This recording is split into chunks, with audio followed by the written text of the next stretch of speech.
Good morning. My name is Joe Bandel, and I am the last Rosicrucian.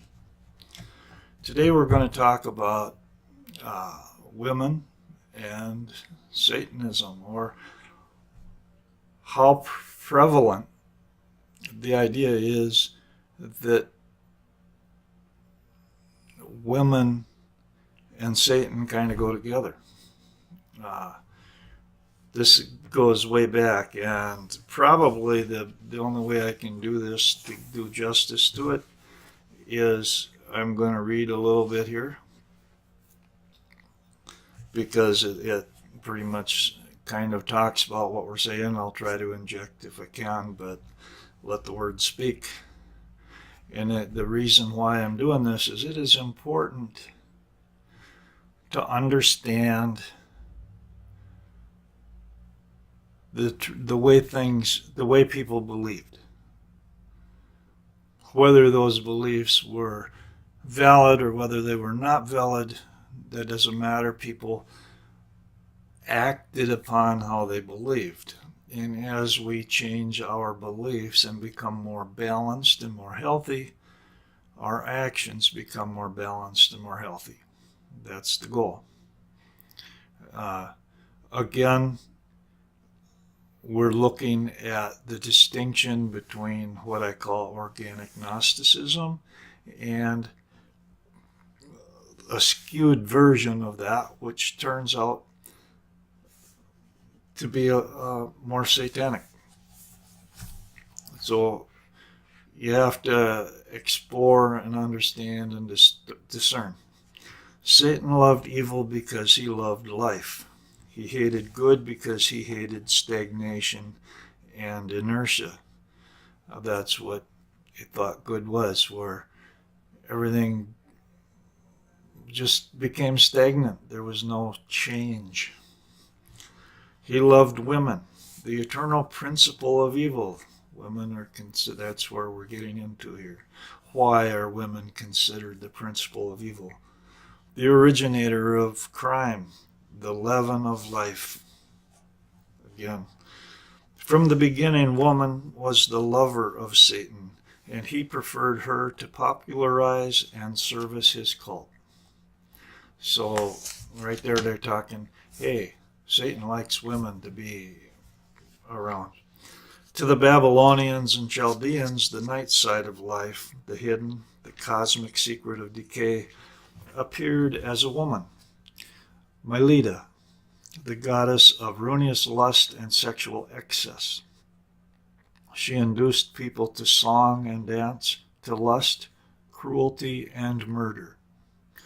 Among the Syrian tribes, the adversarial, evil, and destructive divinity was also a woman, Astarte. She was a goddess with a bull's head and horns, the goddess of the destructiveness of war and the originator of every calamity. The temples of the Anatolian goddess Cybele were places of strange fornication and sexual orgasm. The Assyrian Semiramis killed her lover with her inhuman sensual lust. Maya of the Indians was the goddess of deception and lies. She was that which made reality inaccessible to the human eye. Covered your eyes so you couldn't see what was real. To the Iranian peoples, the evil divas represented all the feminine virtues, untruth, deception, and the pollution of the purely created souls of men. Very anti-feminine in this.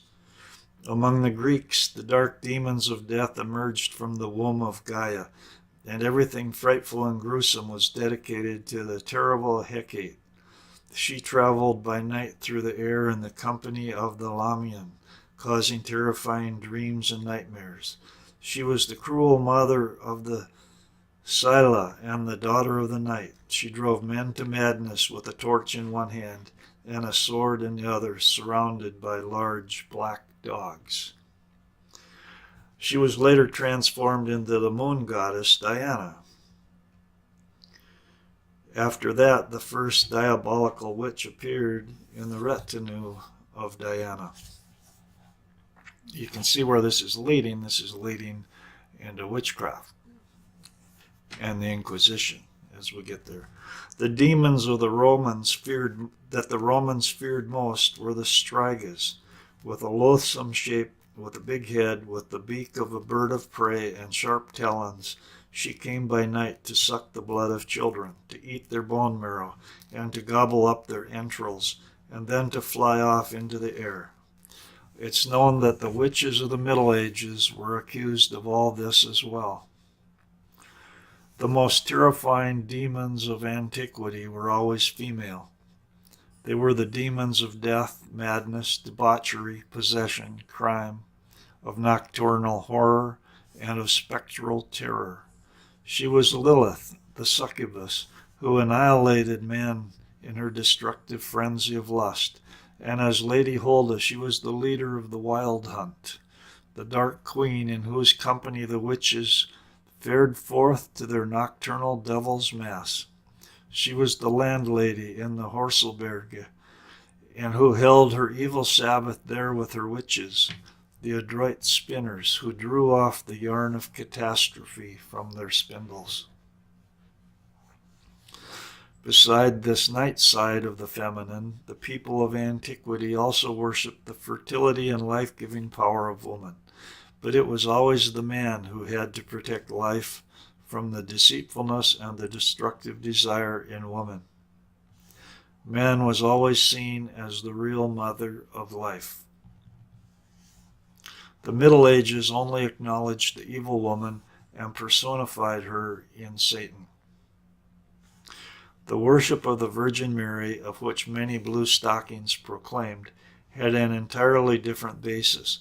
The dogma of the Immaculate Conception was fought with great difficulty, and the entire cult had a very dry and dogmatic consideration as its background.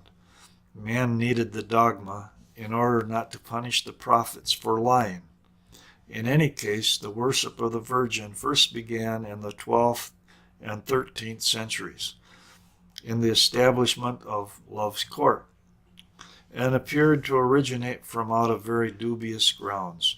The Virgin was revealed to the cavalier in ecstatic sensual orgies. Peter Damiani relates that the Virgin was so beautiful that God himself burned with his lust for her, and he prized her very tastefully. What a diffusion of heaven, earth, and larger, more capable elements.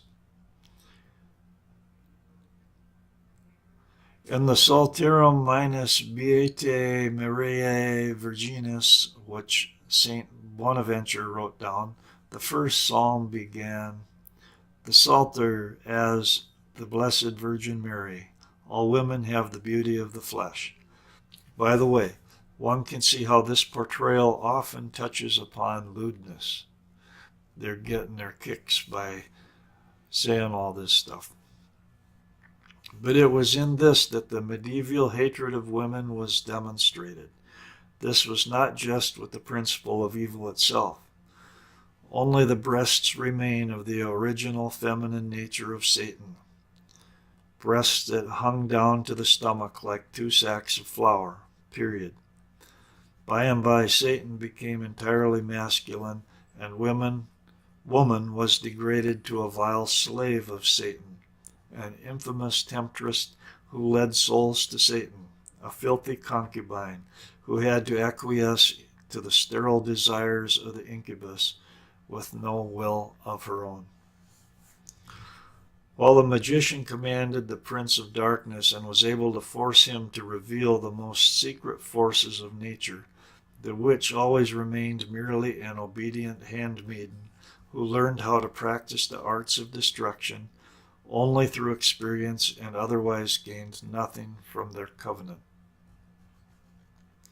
The army of witches was magnificently disciplined and maintained in the strictest obedience.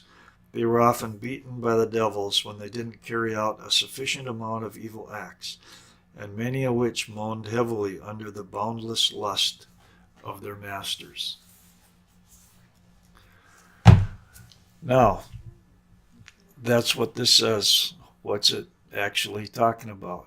We got to remember the 12th, 13th, 14th centuries, very sensual, very sexual, open sexuality, and a lot of incubus, succubus experiences going around. I've already stated the incubus and succubus are actually fragments of our own shadow selves, those distortions of our own sexuality that fly off looking for opposite sex energy.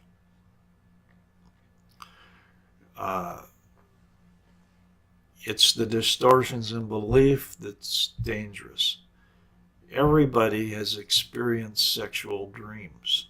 Sexual dreams are healthy. Incubus, succubus dreams are not healthy. Well, I mean, they can be if you know how to work with them right. But knowing how to work with them right was actually the key to tantrism, and in a twisted way, the Satanists were getting in on this, and they were learning it. A big difference between Tantra, for example, or organic Gnosticism and Satanism is that Tantra and organic Gnosticism, the energy chose one partner at a time. You could call it serial monogamy, whatever, but this indiscriminate sexuality is not a part of spirituality, not a part of developing the soul. When you fall in love with an individual and that individual's energy. You don't indiscriminately have sex. And this is one of the big differences, because a lot of what Satanism became was indiscriminate. It was sexual indiscriminate, and the distortions of the beliefs created all these demons that people were bothered by, that they were afraid of, and that ultimately led to the Inquisition, as we're going to see, because we're beginning to talk about witchcraft and the witch hunts and the trials. I'm running out of time. I'll talk about this more in my next video. If you found this interesting, please subscribe, share it with others. Go to my website, thelastrosicrucian.is.